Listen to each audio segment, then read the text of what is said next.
हाँ देखिए, हम जयगढ़ किले के उस जगह खड़े हैं जहाँ पे आर्म्स और वेपन्स का म्यूज़ियम है। एक छोटा म्यूज़ियम है, हालांकि मेन आर्म्स और वेपन्स किंग ऑफ जयपुर ने सिटी प्लेस के अंदर शिफ्ट किया है। ये छोटा आर्म्स वेपन्स है, लेकिन इसमें काफ़ी पुराने आर्म्स वेपन्स हैं, जिसमें आपके सामने ये भी है बिगुल। देखिए, बिगुल बोलते हैं जो युद्ध में एक यंत्र बजाया जाता है, उसको रणभेरी भी बोलते हैं। अगर उसको उर्दू में बोलेंगे तो बिगुल कहेंगे, और अपनी भाषा में अगर हम बोलेंगे, अपने हिंदुस्तानी भाषा में, तो उसको रणभेरी बोलते हैं, यानी रण का ऐलान, युद्ध का ऐलान। तो उसमें दो पार्ट होते हैं, एक बाकिया होता है जो बांका होता है, और एक होता है धूसा। दोनों मिला के इसको रणभेरी बोलते हैं। और युद्ध में जब जाते थे, युद्ध स्टार्ट होता था, उससे पहले बिगुल बजाई जाती थी। बिगुल की आवाज़ के बाद में युद्ध स्टार्ट होता था, धर्म युद्ध होता था, धोखा नहीं होता था। और शाम को दिन अस्त होने के बाद में दोबारा बिगुल बजाते थे और युद्ध बंद हो जाता था। और जितने भी युद्ध में आर्म्स और वेपन लेके जाते थे, उनकी सबकी पूजा होती थी। तो आपके सामने देखिए पूजा के निशान है, इनकी भी पूजा हुई होगी, ये भी युद्ध में गए होंगे। और इनके मंत्र भी लिखे हुए हैं। युद्ध में जो ड्रम जाते थे, बिगुल जाते थे, आर्म्स और वेपन जाते थे, सबकी पूजा होती थी। इसी तरह मैं आपको दिखाऊंगा। देखिए यहाँ पे जो है, ये जो शील्ड है, ये ढाल है। युद्ध में दोनों हाथों में, एक में ढाल एक में तलवार रखते थे। ढाल मोस्टली गेंडे या मगरमच्छ की चमड़े की बनती थी, क्योंकि मगरमच्छ और गेंडे का चमड़ा सूखने के बाद बहुत हार्ड होता है, हल्का भी होता है, वो तलवार या किसी धार हथियार से कटता नहीं है। उसके ऊपर किसी स्पेशल लोगों के लिए, राजा के लिए या कमांडर के लिए, उनके लिए लोहे का पत्थर लगा के गेंडे के चमड़े या मगरमच्छ के चमड़े के ऊपर, उसके ऊपर गोल्ड का काम किया जाता था। वो काम किया हुआ है।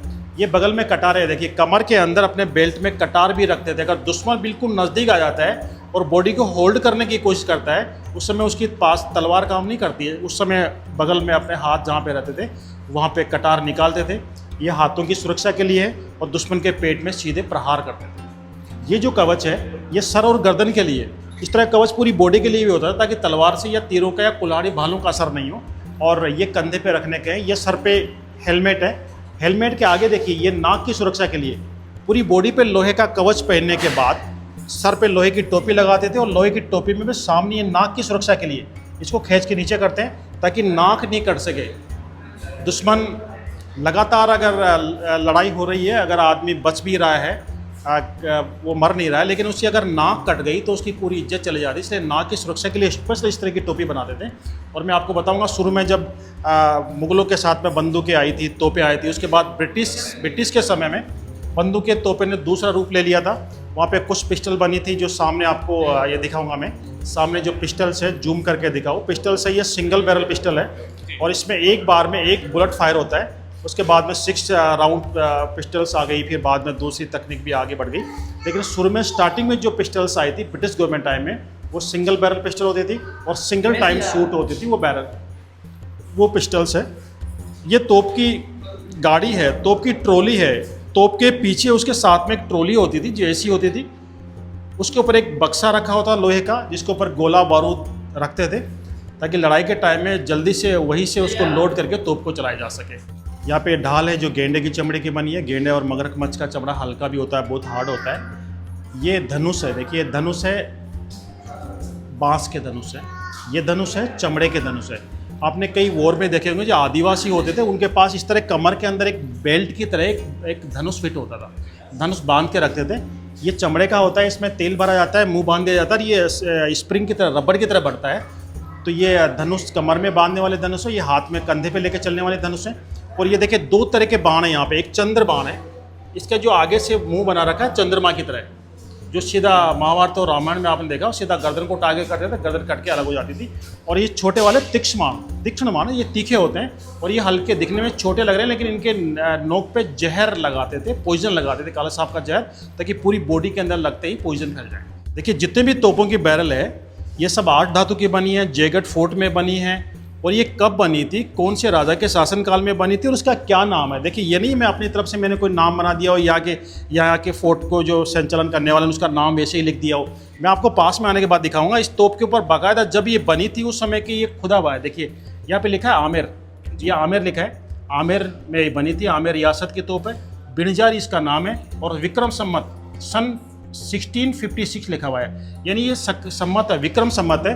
विक्रम सम्मत और सन के अंदर 56 ईयर का डिफरेंट होता है, यानी 56 ईयर बाद में सन स्टार्ट हुआ था। उससे 56 साल पहले ही विक्रम सम्मत राजा विक्रमादित्य ने चलाया था, तब से ही स्टार्ट हो गया था। तो यहाँ पे विक्रम संमत लिखा हुआ है, न कि सन लिखा है।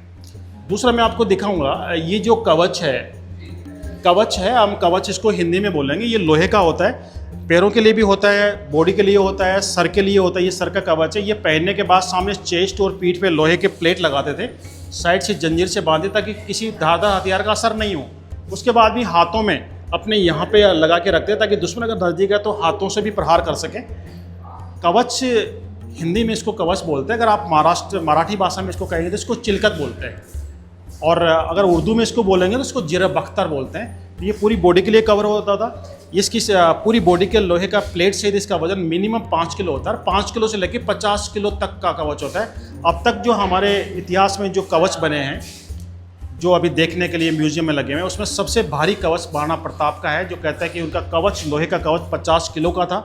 उनका जो स्पेयर था, उनका भाला था, वो 80 किलो का था। जो आदमी 50 किलो के कवच को पहन के 80 किलो के भाले का अपने हाथ में चला सकता है, उसकी ताकत का, उसके पावर का अंदाज़ आप लगा सकते हो कितना पावरफुल आदमी होगा। ये देखिए, ये काफ़ी कलात्मक तोपें हैं। ये सारी जयगढ़ फोर्ट में बनी है। और देखिए फर्शें, जब बंदूकों का आविष्कार नहीं हुआ था, तोपें नहीं होती थी, उस समय आमने सामने के लड़ाई युद्ध होते थे फर्शों से, कुल्हाड़ियों से, लाठियों से, पत्थरों से। उस समय के पुराने फर्श हैं, कुल्हाड़ियाँ हैं, और इनके भी मंत्र लिखे हुए हैं, क्योंकि युद्ध में जाने से पहले हर आर्म्स और वेपन्स की पूजा होती, चाहे वो कुल्हाड़ी हो, चाहे वो आग्नेय अस्त्र हो, सबकी पूजा होती थी। और ये मैं आपको दिखाने जा रहा हूँ, ये तोप के कारखाने का मॉडल है। राजा मानसिंह फर्स्ट जो थे 16वीं शताब्दी में अफगानिस्तान पे अटैक करके वहाँ पे सारे तोपों के कारखाने तोड़ दिए थे, क्योंकि उन तोपों के कारखाने में बनी हुई तोपों का इस्तेमाल हिंदुस्तान के खिलाफ, सनातन के खिलाफ हो रहा था। राजा मानसिंह ने वहाँ पे अटैक करते सबसे पहले काम ये किया कि वहाँ पे जितने भी तोपों के कारखाने सारे नष्ट कर दिए, जितने भी टूल्स थे वो आमेर पहुँचाए, जयगढ़ फोर्ट पे कारखाना बनाया, वहाँ के कारीगर को ला के आमेर में बसाया। उस कारखाने का मॉडल है ये, रियल ओरिजिनल मॉडल ओरिजिनल नहीं है, उसका मॉडल है ये भट्टी का और ड्रिल मशीन का। पहले तोप के सबसे इंपॉर्टेंट चीज़ होती है उसकी बैरल बनाने के लिए वो 8 धातु की बनती थी। इस तरह की भट्टी थी, ये उसका मॉडल है। साइड में एक विंडो है, यहाँ पे एक विंडो है जिसमें से 8 धातु के टुकड़े डालते थे। ये तो एक मॉडल है। और यहाँ पे आप देखेंगे इसको गर्म करने के लिए लकड़ी और कोयले से यहाँ पे गर्म करते थे। इतना गर्म करते थे कि वो 8 धातु पिघलना स्टार्ट हुआ था। 1000 से लेकर 1200 डिग्री सेंटीग्रेड तक वो पूरी तरह पिघल जाता था, और पिघलने के बाद वो सारा मेटेरियल यहाँ से बाहर निकलता था। ये एक मॉडल है, मैं ओरिजिनल भी आपको दिखाऊंगा।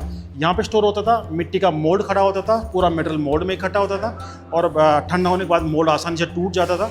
उसकी बैरल को निकाल के फिर ड्रिल मशीन के सामने उसको लेके आते। ये ड्रिल मशीन है, देखिए ड्रिल मशीन के सामने इसको लेके जाते थे और इसको बैलों से घुमाते। उस समय लाइट नहीं होती थी, बैलों से और घोड़ों से घुमा के आगे रोड और ड्रिल घूमता था। जितना बड़ा होल करना होता उस साइज की रोड और ड्रिल होती थी, उसमें होल बनाते थे। मेन पार्ट तोप की बैरल होती है, बाकी जो पार्ट है उसकी गाड़ी, पहिए तो सदियों से महाभारत और रामायण काल में आप देखोगे रथ वगैरह बनते आ रहे हैं। तो ये तोप की बैरल किससे बनाते थे, ये तोप के कारखाने का मॉडल है। हम उस कारखाने के अंदर जाएंगे जहाँ पर रियल तोपें बनती थी, वो कारखाना भी जयगढ़ के अंदर है। ये पुरानी बंदूकें, इनको तोड़ीदार बंदूक भी बोलते हैं, और ये काफ़ी लंबी बैरल की बंदूकें। ये बंदूकें स्पेशली रॉयल लेडीज़ के लिए थी, हंटिंग के लिए भी और लड़ाई के लिए भी, ट्रेनिंग लेने के लिए, क्योंकि ये स्पेशल डेकोरेटेड है। इसके ऊपर आप देखोगे तो गोल्ड का काम किया हुआ है, इनके ऊपर हाथी दांत का, आइवरी का काम किया हुआ है। ये आइवरी का काम है, इसके ऊपर आइवरी का काम है, उसके ऊपर आइवरी का काम है। ये रॉयल लेडीज़ के लिए स्पेशल डेकोरेटेड गन है, क्योंकि ये राजकुमारियाँ हैं, रानियाँ, ये युद्ध की हर कला सिखाते थे, घुड़सवारी सिखाते थे, बंदूक चलाना सिखाते थे, उनको तलवार चलाना सिखाते थे कि जरूरत पड़ने पे वो दुर्गा बन जाए, और वैसे मोहिनी तो होती ही थी। तो ये सारे जो है स्पेशल डेकोरेट गन है फॉर रॉयल लेडीज़, रानियों के लिए उनको डेकोरेटेड किया था, राजकुमारी के लिए डेकोरेटेड किया था। ये भी तोप की बैरल है, कड़क बिजली, यानी दुश्मन के ऊपर बिजली की तरह कड़क कर पड़ने वाली। विक्रम संवत 1645 में जयगढ़ फोर्ट में महाराजा भगवान दास जी के टाइम बनी थी। भगवान दास जी महाराजा मानसिंह के फादर थे, और उनके फादर भारमल जी थे। ये तोप देखिए, इसका नाम है सिंह बाण जो इसकी जो डिज़ाइन है सिंह की तरह बने, इसका मुंह पे सिंह जैसा बना हुआ है, और साइड में सिंह चढ़ रहे हैं, शेर चढ़ रहे हैं, ऐसी डिज़ाइन है, इसलिए इस तोप का नाम सिंह बाण है। और ये भी जयगढ़ फोर्ट में बनी है, 1758 विक्रम संवत में महाराजा जय सिंह जी के शासनकाल में बनी है। और ये तोप देखिए, तोप नागिन, ये स्पेशल है, ये सब तोपों से अलग हटके हैं। देखिए इस तोप के अंदर 6 होल है, बाकी सब तोपों में एक होल है, लेकिन इस तोप के अंदर 6 होल है। यानी इस तोप को एक बार लोड करने के बाद एक साथ 6 होल यानी 6 बैरल अंदर फिट है इसके अंदर, वो सारी लोड हो जाती थी और इसको एक बार लोड करने के बाद लगातार 6 बार फायर कर सकते थे। तो नागिन इसका नाम है। और ये कवच है सर के लिए, हाथों के ग्लव्स से देखिए।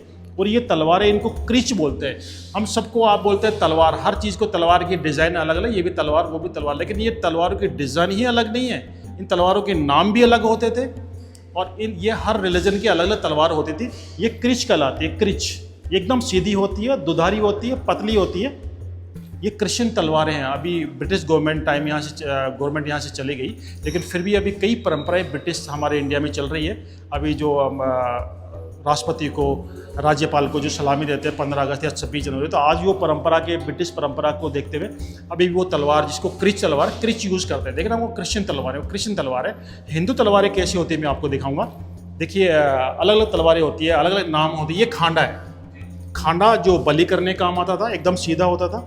और ये तलवारें हैं हिंदू तलवारें, सिख तलवारें। सिख तलवारें और हिंदू तलवारें एक होती थी। इनके जो हैंडल होता है, इनको जो हिल्ट होती है, मूठ होती है, ये पीछे से एकदम गोल होती है, क्योंकि सूरज की तरह, सूरज के उपासक थे ये लोग, सूरज की पूजा करते थे। और एक तरफ धार होती थी। ये तलवार है, इसको शमशीर बोलते हैं, ये इस्लामिक तलवार है। इसका जो हैंडल है वो चांद की तरह, वो चांद और तारे के उपासक होते थे। दुधारी है और पतली होती थी। और ये ऊपर वाली तलवार जो है, इसको शोषण पत्ता तलवार बोलते हैं, जो आरी की तरह होती है। पूरी बॉडी पे लोहे का कवच होता था, इसलिए साधारण तलवारें उस पर असर नहीं करती थी, इसलिए उसको काटने के लिए स्पेशल ये आरी की तरह शोषण पत्ता तलवार होती थी। दोनों हाथों से प्रहार करते थे, उसके बाद वो कवच काटता था, उसके बाद साधारण तलवारें असर कर सकती थी। तो ये अलग अलग कैटेगरी की तलवारें होती है, हर रिलीजन की तलवारें होती है, इनका नाम भी अलग अलग होता है। वो तलवारें हैं ये जो कुछ टूल है, देखिए टूल है, ये बीच वाले टूल है। बंदूक का पीछे वाला हिस्सा जो लकड़ी का, इसको हाथ में पकड़ते हैं, उसमें होल करके पेच आदि लगाने के लिए ये टूल है बंदूक बनाने के। ये 4 इधर और 4 ये चकमक कहलाते हैं। उस समय लाइटर नहीं होते, उस समय मैचेज नहीं होती थी। तो ये चकमक जो होता है, इसको ये 2 अंगुली में फंस जाता है। एक हाथ में 2 अंगुली में इसको चकमक को फंसाते थे, एक हाथ के अंदर पत्थर रखते थे, वाइट पत्थर, उसके नीचे कॉटन रखते थे। जैसे ही उसको एक बार एक साथ घिसते थे तो नीचे चिंगारी निकलती थी, कॉटन आग पकड़ लेता था। तो इस तरह से आग पैदा करते थे। कहीं भी अगर तोप को चलाना हो तो पहले आग जला के रखते थे। और बारिश का टाइम है या लंबे समय तक लेके चलना आग को, तो एक बार इसको जलाने के बाद ये जामकी बोलते हैं इसको, जामकी को जलाते थे और हाथ में लेके चलते थे, ताकि कभी भी तोप को चलाने की जरूरत पड़ जाए तो एनी टाइम आग जला के तैयार रहे। देखिए ये देखिए तोपों के गोले हैं। मैंने बताया जेबान तोप का गोला, ये बड़ा वाला 50 किलो का तोप का गोला। जेबान तोप बना के जब फायर किया था, उससे पहले सिर्फ लोहे के गोले ही बनते थे, छर्रे बनते थे, बुलेट नहीं होते थे।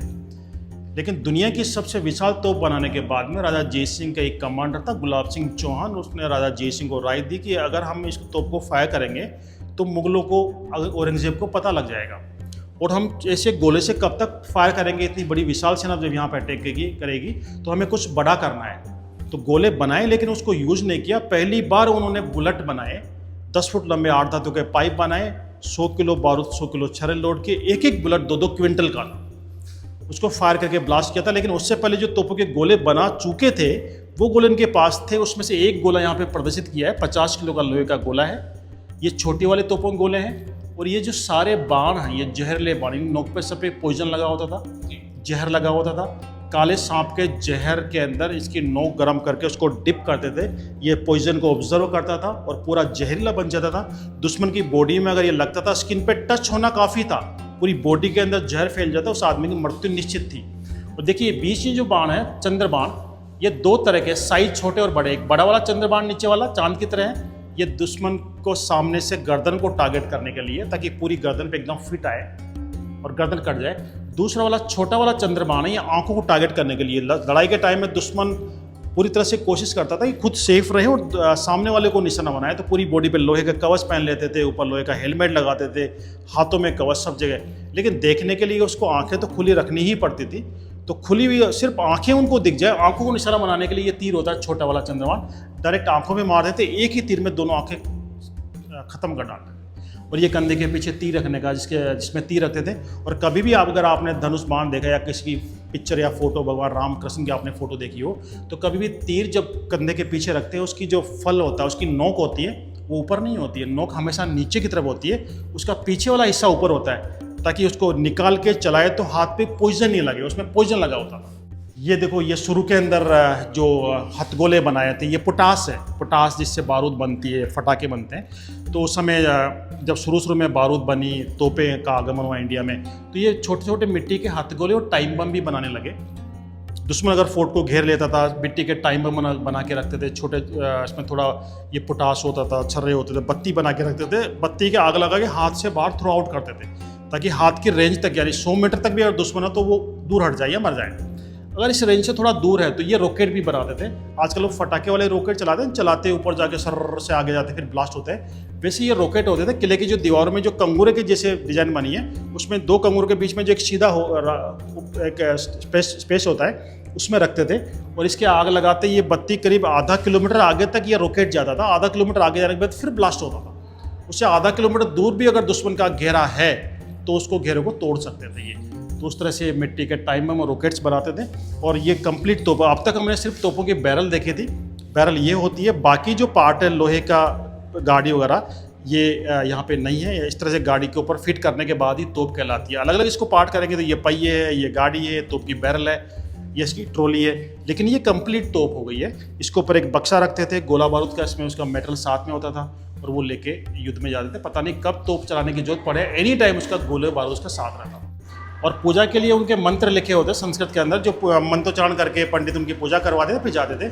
और युद्ध में जाने से पहले हर सैनिक जो भी रण में जाता था, वो अपने लिए नहीं, अपने देश और धर्म के लिए कुछ करने के लिए, अपना शीश देने या लेने के लिए जाता था, ताकि उसका नाम रहे, वो मर के भी अमर रहे। और जब सैनिक युद्ध के लिए निकलता था, उसकी माँ अपना दूध पिला के अपने बेटे को विदा करती थी, बेटा मेरे दूध को लजाना मत, तू एक शुभ काम के लिए जा रहा है, इस शुभ काम के अंदर देश और धर्म की रक्षा के लिए मेरे दूध को लजा मत देना। अपने माँ अपना दूध पिला के विदा करती थी।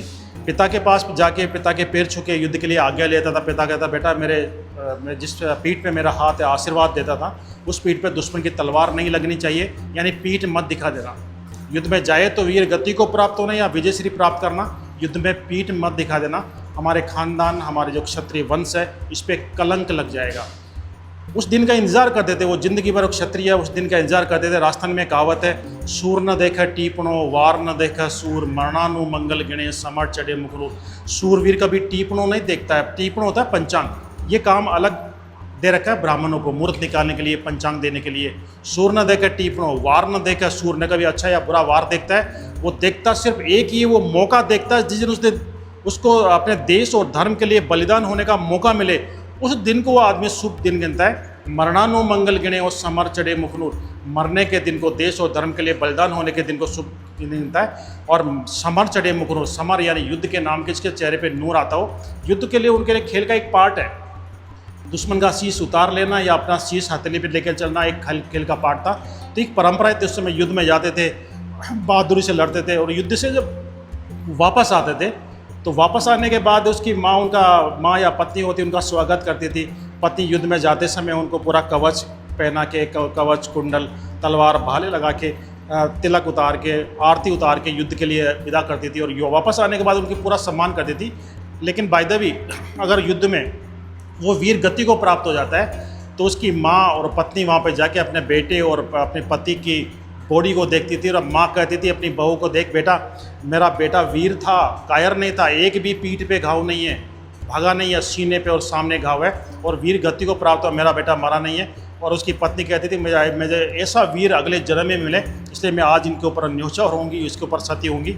माँ घर आने के बाद घर के अंदर आँख में आंसू नहीं आने देती थी उस वीर की माता, और घर के अंदर और घर के बाहर कॉलोनी में मिठाई बांटती थी। राजस्थानी में कहावत है, पूत मरियो हित देश रे, हर क्यों बंधु समाज, माँ ने हर की जन्मदिन इतनी हर की आज। यानी उसका पुत्र, उसका पूत देश हित के लिए बलिदान हुआ है, उसकी माँ आज इतनी खुश है कि उसके जन्म के समय भी खुश नहीं थी। ये परंपराएं थी। यहाँ पे राजस्थान है, यहाँ पे कण कण में वीरता छुपी हुई है, घर घर के अंदर वीरता छुपी हुई है। वीरों की भूमि है राजस्थान। और मैं कहाँ तक बताऊँगा वीरों का गुणगान करूँगा, उसका कहीं एंड नहीं है, उसकी कहीं सीमा नहीं है। तो ये जो आर्म्स और वेपन्स है, मैं ये बताना चाह रहा हूँ, इसके अंदर आर्म्स और वेपन्स है, सबका युद्ध में इस्तेमाल हो चुका है। और युद्ध में इस्तेमाल हो चुका है, इसका मैंने आपको इंडिकेशन में दिया, उनके पूजा के निशान है, मंत्र लिखे हुए हैं। और इसके अंदर कुछ तोपों की बैरल भी है। देखिए लास्ट तक आप देखेंगे तोपों की बैरल, ये सब 8 धातु की बनी है, अष्ट धातु की बनी है। क्योंकि 8 धातु की जब तोप की बैरल बनाते थे तो लगातार चलने के बाद भी कम गर्म होती थी, ताकि बारूद डालते आग नहीं पकड़ ले। इसलिए सब अष्टधातु की बनी है, सब जयगढ़ किले में बनी है, लिखा हुआ है सब जयगढ़ किले में बनी है। 300 छोटी तोपें राजा जयसिंह ने बनाई थी और दुनिया की सबसे बड़ी तोप बनाई थी। ये तोप भी जयगढ़ में बनी है और तोप का नाम भी इसमें लिखा है, तोप का नाम बदली है, राजा मानसिंह जी के शासनकाल में बनी है। इस तरह की और भी तोपों की बैरल आगे तक लगा रखी है, जो सिर्फ तोपों की बैरल है, क्योंकि यहाँ पे जगह सीमित है। यहाँ पे तोप की पूरी गाड़ी सहित यहाँ पे नहीं है, सिर्फ तोपों की बैरल लगा रखी है।